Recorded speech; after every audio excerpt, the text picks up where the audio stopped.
शेतकरी मित्रांनो नमस्कार। तुम्हाला जर मक्का पिकाची लागवड करायची असेल तर नेमक्या जाती कोणत्या निवडायच्या?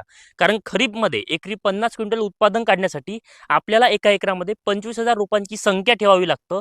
लागवड 2 बाय 9 इंचावर करून आपल्याला एका एकरामधून 50 क्विंटल उत्पादन काढायचे आहे, तर त्यासाठी जाती सुद्धा खूप महत्त्वाच्या असते। तर जाती कोणत्या निवडायच्या मी तुम्हाला या व्हिडिओमधून सांगणार आहे। यामध्ये मी तुम्हाला काही जाती सांगणार आहे। याच्यामध्ये पाटील बायोटेकचा बाजीराव मक्का, ॲडव्हान्टाचा 741, ॲडव्हान्टाचा 757, ॲडव्हान्टाचा 759, हायटेकचा 5106, सिजंटाचा 6802, सिजंटाचा 7720, मैकोचा 4065, मैकोचा 3845, पायनर सीडचा 3524, सिजंटाचा 6668 आणि राशीचा 3499। मी तुम्हाला जवळपास 12 जाती या व्हिडिओमधून सांगितल्या। तुम्ही याच्यापैकी कोणतीही जात लागवड करून आपल्या खरीप हंगामासाठी खूप चांगल्या जाती ह्या ठरून आलेल्या आहेत। तुम्ही कोणतीही घेऊन लागवड करा, खूप चांगलं उत्पन्न याच्यापासून तुम्हाला मिळणार आहे।